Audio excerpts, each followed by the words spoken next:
Hello friends, welcome to my channel डिजिडालैक्ट। I am Tanushree Jain और आज अपन देखेंगे इंडक्टिव बायस को। दूसरी तरीके से इसको समझेंगे कि इंडक्टिव बायस जो है वो एक्चुअली में क्या है। तो चलिए शुरू करते हैं।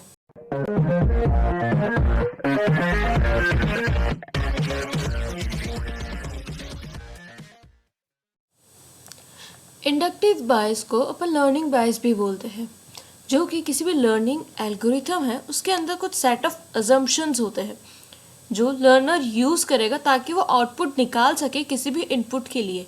अभी जो इनपुट है वो अभी तक इनकाउंटर नहीं हुआ, यानी वो अभी तक गया नहीं है। सिर्फ लर्नर सोच रहा है कि इस इनपुट के लिए क्या आउटपुट होगा, वो निकाल पाएगा, रिजल्ट जो है वो प्रिडिक्ट कर पाएगा। तो मशीन लर्निंग एल्गोरिथम जो है, जिसके पास ये एबिलिटी है कि वो अपने ट्रेनिंग डेटा जो है उसके बाहर देख सके, वहाँ पे अपना कुछ ना कुछ इंडक्टिव बायस होगा, यानी कुछ अजम्पशंस लेके चलेंगे ताकि वो प्रिडिक्ट कर पाएगा। और साथ ही जो अजम्पशंस मॉडल बनाता है उससे वो लर्न कर पाएगा उसके टारगेट फंक्शन को, और ट्रेनिंग डेटा के बाहर भी उसको अच्छे से जनरलाइज कर पाएगा। अब एक एग्जांपल लेते हैं लीनियर रिग्रेशन का। लीनियर रिग्रेशन की इक्वेशन होती है y = a + bx। ऐसी इक्वेशन होती है जहाँ पे अपना जो y है वो है डिपेंडेंट वेरिएबल और x है इंडिपेंडेंट वेरिएबल, यानी y जो है वो इस पर डिपेंड हो रहा है, इसलिए इसको अपन डिपेंडेंट बोलते हैं। या इसको अपन को प्रिडिक्ट करना है, रिजल्ट जो आउटपुट आएगा वो y है। फॉर एग्जाम्पल एक घर है, उसको अपन की प्राइस निकालनी, तो जो प्राइस होगी वो होगी y जो अपन को निकालना है। और किसकी बेसिस पे निकाल रहे हैं, फॉर एग्जाम्पल एरिया जो उस घर का, यानी एरिया ऑफ स्क्वायर फीट, तो वो अपना होगा x। एरिया के थ्रू अपन कैलकुलेट कर रहे हैं। तो यहाँ पे लीनियर रिग्रेशन में अपन ये हमेशा अज्यूम करके चलेंगे कि जो y है वो हमेशा रिलेटेड होगा x से। तो ये क्या होगा, इस मॉडल का इंडक्टिव बायस हो जाएगा कि अपन अज्यूम करें कि हमेशा डिपेंडेंट वेरिएबल जो है वो रिलेटेड होगा इंडिपेंडेंट वेरिएबल के। इंडक्टिव बायस जो है अलाउ करता है लर्निंग एल्गोरिथम को कि वो प्रायोरिटाइज कर सके एक सॉल्यूशन को दूसरे के कंपैरिजन में। फॉर एग्जांपल यहाँ पे 3-4 सॉल्यूशन है, तो इंडक्टिव बायस के थ्रू वो प्रायोरिटाइज कर पाएगा कि कौन सा पहले आएगा। फॉर एग्जांपल ये फर्स्ट पोजीशन पे आएगा या कौन सा सेकंड पोजीशन पे, ऐसे अपन प्रायोरिटाइज कर पाएंगे एक सॉल्यूशन को दूसरे के कंपेयर में। अब इसका एक और एग्जाम्पल है ओकेम्स रेजर का, जहाँ पे ये अज्यूम करते हैं अपन कि जो सिंपलेस्ट कंसिस्टेंट हाइपोथेसिस है टारगेट फंक्शन की, वो एक्चुअली में बेस्ट है। अब यहाँ पे सिंपलेस्ट कंसिस्टेंट हाइपोथेसिस, यानी ये कंसिस्टेंट हाइपोथेसिस जो है वो क्या है। कंसिस्टेंट का मतलब ये है कि कोई भी हाइपोथेसिस जो है लर्नर की, वो हमेशा करेक्ट आउटपुट देगी। आप कोई भी एग्जाम्पल दे दो उस एल्गोरिथम को, वो हमेशा करेक्ट ही देगा रिजल्ट।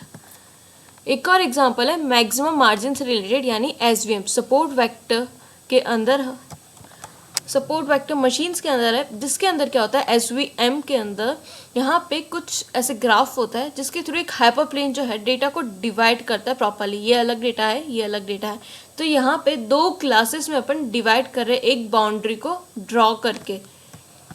अब यहाँ पे अजम्पशन क्या है कि ये जो लाइन डिवाइड कर रही है, यानी जिसके थ्रू अपन 2 क्लासेस में डिवाइड कर रहे हैं, उसकी बाउंड्री जो है वो मैक्सिमम है, यानी अपन इसकी जो विड्थ है वो मैक्सिमाइज रखें। फॉर एग्जांपल ये जो है यहाँ से भी इतने ज़्यादा डिस्टेंस पे है और यहाँ से भी इतने अच्छे से डिस्टेंस पे है। तो ये इसका इंडक्टिव बायस होगा कि ये अज्यूम कर रहे हैं अपन कि जो लाइन है सपोर्ट वेक्टर मशीन की, जो हाइपर प्लेन है वो अच्छे से सेपरेट कर रहा है विद वाइड बाउंड्रीज। एक और एग्जाम्पल आता है नियरेस्ट नेबर, यानी KNN का। KNN में अपन ये मान के चलते कि जैसे कोई केस है, फॉर एग्जांपल ये है, अपन को फाइंड आउट करना है तो कौन सी क्लास का है। 2 क्लासेस है यहाँ पे, एक स्क्वायर की है एंड एक सर्कल की है, तो कौन सी क्लास का है, तो किसके नियर है वो और किसकी मेजॉरिटी, उसके बेसिस पे अपन आइडेंटिफाई करते हैं। तो KNN में वो ये अज्यूम करके चलता है कि जिस क्लास के है वो उसके पास होगा, यानी सेम क्लास को बिलोंग करेगा। फॉर एग्जांपल यहाँ पे म्यूज़िक का एक बैंड है और यहाँ पे स्टडी का है, मतलब कुछ बच्चे जो स्टडी करते हैं और यहाँ पे सिर्फ उनका पैशन जो है म्यूज़िक से रिलेटेड। अब कोई फ्रेंड एक यहाँ पे है, वो बॉय यहाँ पे खड़ा और वो इनका फ्रेंड है, तो अपन ये अज्यूम करेंगे कि वो भी म्यूज़िक से रिलेटेड ही होगा। यानी जो केसेस पास में है वो सेम क्लास को बिलोंग करते होंगे, ऐसा KNN के केस में अपन अजम्पशन लेके चलते। सो ओवरऑल कंक्लूजन क्या निकला कि अपन कुछ अजम्पशंस लेके चल रहे हैं जिसके थ्रू अपन अपने ट्रेनिंग डेटा के बाहर भी रिजल्ट जो है वो निकाल पा रहे हैं। Thank you. इस कंसेप्ट के रिगार्डिंग अगर कोई भी डाउट है तो कमेंट में मेंशन करिए। वीडियो अच्छा लगा तो लाइक करें, शेयर करें और सब्सक्राइब करें मेरे चैनल को। और इस पीपीटी का लिंक जो है वो डिस्क्रिप्शन में गिवन है। Thank you.